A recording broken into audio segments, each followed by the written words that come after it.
Today we're going to be replacing both the diesel fuel injector as well as the glow plug on this 2002 Ford F250 Super Duty with a 7.3 liter Powerstroke in it. And we're going to start by disconnecting both the passenger side battery as well as the driver's side battery.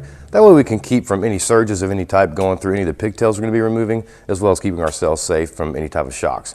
So we'll do that, and then we'll come back and show you some of the other steps that need to be taken in order to get to that injector and get it replaced. Now that we have the batteries disconnected, we can start removing some other components that will make it a little bit more accessible for us to get to both pulling the valve cover off as well as getting to the injector. We'll start by removing the factory air box. Pretty simple actually. We've got a bolt up top here and a bolt in the back for the main part of the hose. We'll remove that first. Get the air box out of the way. It's not 100% necessary to remove the entire air box, but it will give you a lot more room to get in from this angle here. So we'll remove both of those, and that'll give us some access to get back here to the remainder of the piping. We'll remove that, and then we'll go to the downpipe from the turbo and remove that as well. And that'll just about open up the entire access area for us to get to that valve cover, pull it off, and then get to the injectors. And we'll show you that step next.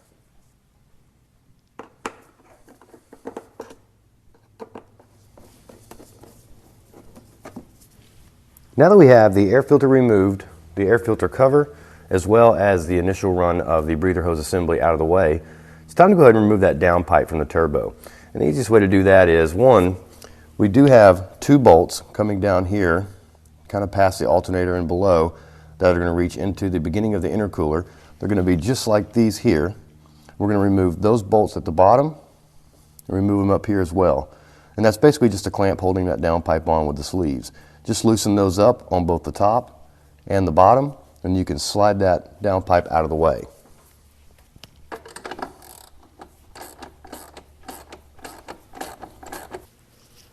With our downpipe out of the way now, we can access the rest of our breather assembly hose and get some of those things out of the way. And you'll notice here, we've got some tubing, the green tube here, and then our red tube here for the wastegate that we're going to want to remove and get out of the way. Also, for the rest of this hose assembly, we have a bolt on the back side of this bracket here and one at the bottom that we're going to need to remove. And then right underneath of this hose assembly, there's going to be a rubber hose that's going to go into the breather portion of the valve cover. That's actually there with just a clamp and can be pulled right off. Once you get these bolts and the rest of these hoses out of the way and you pull that rest of that hose out, it'll come with it. Just give it a slight tug and it'll come along with the entire assembly. So we'll go ahead and remove the rest of this. And then once we get all of this removed, we can then go and remove the bolt here to our main power box, power junction or pigtail. We'll remove that. And again, this is why in the beginning of the video we disconnected those battery cables. We want to make sure, one, that we're safe, but we also don't cause any surges or power spikes or anything like that through this main harness. That would be a lot of work and a lot of damage that you'd have to deal with later on. So with those battery cables disconnected, we can safely remove this, and then we'll be able to get right to the injectors and the valve cover at that point. Now that we have our harness removed, you can see here, we also have the rest of the breather assembly removed. Everything's out of the way there. We can now access this valve cover and all the bolts that go around. And you'll notice that the plug for the harness here is still mounted to this bracket. That's going to be two of the top valve cover bolts. So once those are removed, this bracket can be moved out of the way, and then you can go around and get the rest of those valve cover bolts, pull the valve cover itself. You'll have access to both the injector and the glow plug at that point. One thing to note here as well, the harness for the valve cover itself that's going to feed the power to both the injector for the pulse as well as power to the glow plug is plugged in here. Technically you can leave it there until you get the valve cover off, or you can unplug it now. I prefer to go ahead and unplug it, get that out of the way. That way you don't cause any damage or any type if you're trying to pull this valve cover out and you have any kind of issue getting it around any of the other components that might be somewhat in the way. So we'll go ahead and disconnect the harness here, set it to the side, get this bracket removed, set it to the side, and then we can just pull that valve cover right off. Now that we have the valve cover removed and we can access the injector, we're going to start by removing the redirect and its bolt from the left side of the injector itself here. It's going to be a 5mm Allen socket. So we'll remove that first.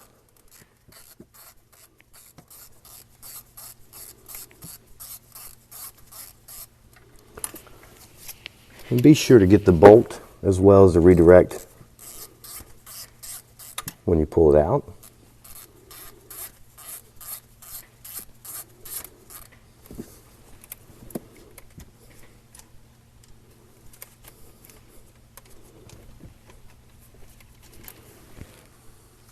And there you have those. And if you're doing more than one injector, make sure you keep those in a specific spot where you can find them later and you won't have them crisscross going from, say, injector 2 to 5 or 5 to 7, whatever the case is. You always want to try to keep all your parts together where they came from. So we'll set that to the side. Then we can get to the electrical connector, and it's just this tab here. We'll flip back on that, slide the electrical connector out, set it to the side, and now we have one bolt at the top, just under the connection here. We have one bolt at the bottom down here. What we'll do is we'll remove the bottom bolt and just slightly loosen the top bolt, and that'll allow the collar underneath the solenoid of the injector itself, there's a collar underneath here, to move back and forth freely. Once we have that collar able to move back and forth freely, we'll push up and then we'll be able to pull the injector out. Now before we pull the injector free, there's one last step we need to make, and that is a Ford recommended procedure, which is removing the 2 oil plugs that are sitting on the side of this injector here, in between 2 and 4, and then there's also one in between 6 and 8. We'll remove those plugs with an 1/8 inch Allen socket. And we'll just set those to the side until we get ready to put everything back together. And now that we have the injector broken free, we'll push that collar up and we'll slip that injector right out of its hole. Now that we have our injector out, we want to do one more thing before we go any further in the process, and that is inspect the injector and make absolutely sure that this copper ring, gasket O-ring, comes with the injector when you pull it out. What happens sometimes, this copper ring will stay down in the bottom, and when you go to put the new injector in, it'll basically essentially just double gasket it, which will do a couple things. It's going to make it to where the injector doesn't seat properly, and you're going to have a lot of problems if that happens. So make absolutely sure that this copper ring comes with the injector when you pull it out. Our next step in the process is going to be removing the old glow plug now. And if you look here, where this white wire leads down to this little plug, that's our glow plug-in connection. So we'll pull that, we'll put it out of the way, and then we've got a 10mm deep well socket we're going to need to use to remove the glow plug. We'll pull that out and we'll get to the next step. With our new glow plug installed, tightened down, and reconnected, it's now time to put our injector back in. And of course we'll start and we'll remove our little rubber gasket at the end. And then what we're going to need to do is take just a little bit of engine oil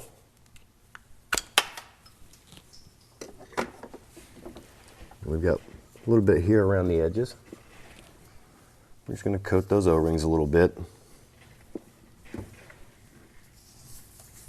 We don't want them getting squished or bound or anything like that once we put the new injector in. Doesn't take a whole lot, just a little bit. And what we'll do, again, make sure your new ring is here, your copper O-ring. And what we'll do is, when we go to install it, we'll push forward on this collar and we'll set the top of the injector down first on the top bolt. Remember, we didn't remove that top bolt. It's still sitting here. And that's what we're going to set the collar down on first so that we can then go from the back side and do the bottom bolt.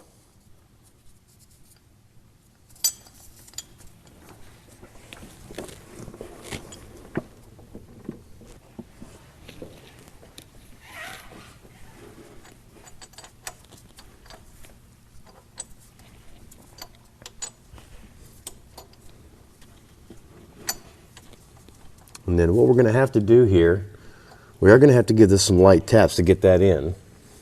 And the best way to do that, honestly, just use your hand. A lot of folks will use a hammer, rubber mallet, things like that. What you don't want to do is put a lot of force on the solenoid. Easiest way to put an injector in and have it not work immediately after is to damage this solenoid. So we're not going to be smashing on this with any hammers of any kind. We're just going to put as little bit of force on it as possible to get it down, enough to get to that bottom bolt, and that bottom bolt will torque it down all the way the rest of the way. Now that we have our injector replaced, we have our redirect replaced, we have everything torqued down to the right specifications. We've got our pigtail replaced here and reconnected. We need to make sure we go back through and put our oil plugs back in, the one closer to the front of the motor and the one in the rear of the motor. And keep in mind too, when we removed the old injector, we introduced fuel and oil into that injector housing. So what we need to do before we start the vehicle up, because we don't want the vehicle to hydrolock, we're going to take a socket and a breaker bar, and we're going to mount it to the harmonic balancer, and we're going to slowly turn the motor about 10 to 15 revolutions and make sure that that fluid drains down. Because again, what we don't want to do is start the truck up immediately and then have a hydrolock from that fluid being inside. So we'll get everything bolted back on. We'll get the harmonic balancer turned several times, make sure that fluid turns down. We'll get our valve cover back on. We'll get all our pigtails reinstalled.